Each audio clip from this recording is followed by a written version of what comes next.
सबसे पहले आप सब लोगों को हृदय से अभिनंदन करता हूं, आपका स्वागत करता हूं। आप भूख को बर्दाश्त करते हुए इतनी बड़ी संख्या में सभा में शामिल हुए, मैं इसके लिए आप सब लोगों को धन्यवाद देता हूं। और अनेक वक्ताओं ने एनडीए के पक्ष में अपनी बातों को रखा। हमारे दिनेश चंद्र यादव जी ने विकास के क्षेत्र में क्या काम हुआ है उसके बारे में कुछ बातों की आपको जानकारी थी। तो हम लोगों का तो काम है लोगों की सेवा करना, और जो एनडीए गठबंधन है हम लोग एकजुट होकर के लड़ रहे हैं। और यहां पर आप जानते हैं कि सिमरी बख्तियारपुर, अब सिमरी बख्तियारपुर से मेरा रिश्ता क्या है हम पहले भी आपको बता चुके हैं। मेरा जन्म हुआ है बख्तियारपुर में, जो पटना जिला में। अब यह है सिमरी बख्तियारपुर, इसका भी मतलब बख्तियारपुर। तो हमको हमेशा जब से रहे हैं तब से आपको बताए हैं, आपके साथ तो मेरा व्यक्तिगत संबंध है, और आपके बीच अनेकों बार हम अपनी बात कहते रहे।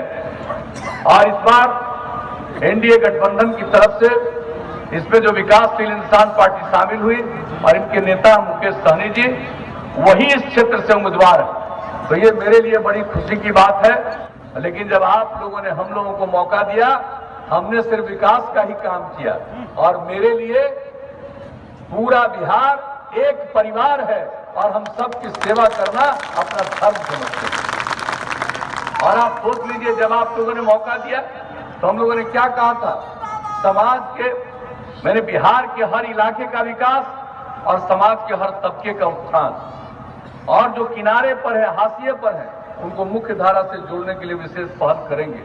महिलाओं की क्या प्रतिष्ठा थी, नाम मात्र की जनप्रतिनिधि होती थी, हम लोगों ने महिलाओं के लिए 50% का आरक्षण, और 2000 में पंचायत का चुनाव किया, अनुसूचित जाति जनजाति को भी नहीं। हम लोगों ने अनुसूचित जाति 16%, अनुसूचित जनजाति 1%, और अति पिछड़े वर्ग की, जिसको कोई नहीं देखता था, उस अति पिछड़े वर्ग को 20% का आरक्षण दिया गया। महिलाएं जितना बुलंदी के साथ अपने क्षेत्र के काम को देखती हैं और उसके लिए प्रश्न उठाती हैं और सेवा करने की कोशिश करती हैं, उसी तरह से समाज के कमजोर तबके के लोग भी, चाहे अनुसूचित जाति जनजाति अति पिछड़े वर्ग के लोग हों, वो सेवा करते, सब सेवा करते हैं। और हम लोगों ने तो समाज के हर लोगों के उत्थान के लिए काम किया। लड़कियां कितना कम पढ़ती थी, पोशाक योजना, साइकिल योजना, अब लड़का लड़की बराबर।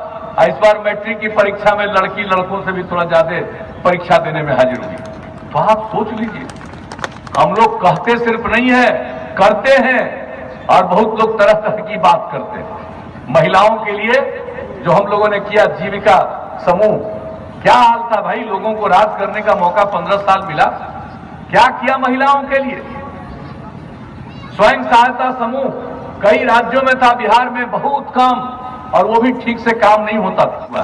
कुछ लोगों को तो खखा जगह का मालूम नहीं है, लेकिन चुनाव का टाइम आता है तो कुछ से कुछ बयान देना, हम ये करेंगे, हम वो करेंगे। अरे क्या जानते हो, जानते क्या हो, क्या है जीविका समूह, क्या उत्थान हुआ, महिलाओं में कितनी जागृति आई।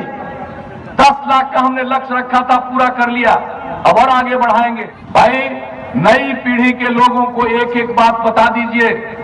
बच्चियां पढ़ नहीं पाती थी, साइकिल योजना शुरू हुआ तो कई लोग मेरा मजाक करते थे कि लड़की कोई साइकिल दे रहा है, लड़की को लोग तंग करेगा। हमने हंसते हुए कहा था, हर परिवार की लड़की को साइकिल दे रहे हैं, कोई किसी को तंग नहीं करेगा, लड़कियों का मनोबल ऊंचा होगा। और कितना मनोबल ऊंचा हुआ, और लड़कों ने हमसे मांग करना शुरू किया, अंकल हम पर भी ध्यान दीजिए। हमने लड़कों के लिए भी साइकिल योजना की शुरुआत कर दी। तो आप जान लीजिए कि एक एक काम तो हम लोग करते रहे, विकास का काम करते रहे, समाज सुधार का काम करते रहे, तो समाज को आगे बढ़ाना हम लोगों का लक्ष्य है। और जो काम पहले के लोगों को बता दीजिए, शाम होते घर के बाहर निकलने का कोई हिम्मत नहीं करता था। कितना अपराध की घटनाएं घटती थी, कितने अपहरण की घटनाएं घटती थी। और आप आज बताइए, हर साल केंद्र सरकार के द्वारा हर राज्य के अपराध के आंकड़े प्रकाशित होते हैं और जो सबसे हाल में प्रकाशित हुआ है उसके हिसाब से अपराध के मामले में बिहार पूरे देश में 23वें नंबर पर चला गया है। इतनी बड़ी आबादी का राज्य, तो एक एक काम हम लोग कर रहे हैं। विकास दर कितना बढ़ गया? 12.84%। प्रति व्यक्ति आय की वृद्धि 10.5%। तो हम लोग तो काम करते हैं, लोगों को न काम की जानकारी है न काम में रुचि, तो लोगों को कुछ पता नहीं। इसलिए हम तो चाहते हैं कि नई पीढ़ी के लोगों को एक एक बात बताना चाहिए। किस तरह से लड़कियों में उत्साह आया, किस तरह से गरीब गुरबा तबके के लोगों में उत्साह आया, समाज के हर वर्ग के लोगों में उत्साह आया। हमने किसी की उपेक्षा की है? आप जरा बता दीजिए। समाज के हर तबके के उत्थान के लिए हम लोगों ने काम किया। कितना सड़क, कितना पुल, सबका निर्माण, कितने इंस्टीट्यूशन अभी चर्चा कर रहे थे। और हम आपको बता दें, जब इस बार मौका दिया आप लोगों ने तो हमने क्या कहा था? हर जिला में इंजीनियरिंग कॉलेज, हर जिला में पॉलिटेक्निक संस्थान, हर जिला में पैरामेडिकल संस्थान, हर जिला में महिला ITI, हर जिला में GNM संस्थान, हर सब डिवीजन में ANM संस्थान, हर सब डिवीजन में ITI की स्थापना। कितने बड़े पैमाने पर किया गया, कितने नए मेडिकल कॉलेज बनाए गए। मधेपुरा में भी बन गया। आप जरा सोच लीजिए, 8 और 3 तो हम लोगों ने बना दिया, 8 और मेडिकल कॉलेज के निर्माण में केंद्र सरकार का भी सहयोग मिल रहा है। उसके अलावा भी और 3 मेडिकल कॉलेज की स्थापना हम लोग करने जा रहे हैं। हर मेडिकल कॉलेज में नर्सिंग कॉलेज की स्थापना। तो एक एक काम। और जो गरीब परिवार के बच्चे बच्चियों को उनके माता पिता आगे पढ़ने के लिए भेज नहीं सकते हैं, उनको मदद के लिए स्टूडेंट क्रेडिट कार्ड योजना, 4 लाख रुपए की सहायता। और सदैव हम कहते हैं कि आगे पढ़िए, आगे पढ़ाइए। और ये रुपया दे रही है सरकार ऋण, अगर लौटाने की स्थिति में नहीं होंगे माफ कर दिया जाएगा, लेकिन अपने बेटे बेटियों को पढ़ाइए। सब काम हम लोग कर रहे हैं। जो लोग आगे पढ़ नहीं सकते, काम करना चाहते हैं, कुछ आगे काम की तलाश में घर से निकलते हैं, उन लोगों को भी 2 साल तक 1000 रुपए की सहायता हर महीने। और उसके अलावे जो कोई काम करेगा, ज्यादा पढ़ा नहीं है लेकिन अगर नई तकनीक की जानकारी नहीं होगी तो काम नहीं मिलेगा, तो कंप्यूटर पर काम करना सिखाने के लिए हमने शुरू किया।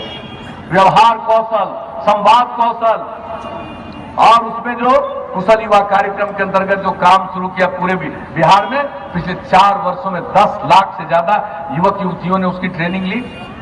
देखिए काम, महिलाओं को 35% का आरक्षण सरकारी सेवा में और पुलिस बल में। कहां पहले महिलाओं को पुलिस बल में जगह थी? अब आप बिहार के किसी कोने में चले जाइए, पुलिस बल में महिलाएं दिखेंगी। जितनी महिलाएं यहां दिखती है शायद ही किसी राज्य में उतनी महिलाएं पुलिस बल में है। तो सबके उत्थान के लिए काम। और क्या बिजली का हालत था साहब? गांव की बात तो छोड़ दीजिए, शहर में भी कितना मुश्किल था। हम लोगों ने बिजली की हालत में सुधार किया और इस बार कह दिया था हर घर बिजली पहुंचाएंगे।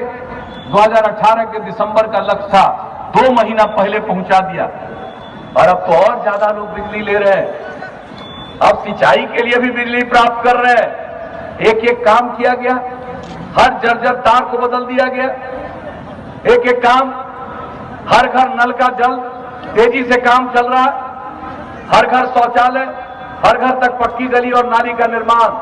हम सदैव आपके बीच में कहते हैं कि अगर खुले में शौच से मुक्ति मिल जाए और पीने के लिए स्वच्छ पानी मिले तो आज जितनी बीमारी होती है 90% बीमारियों से छुटकारा मिलेगा।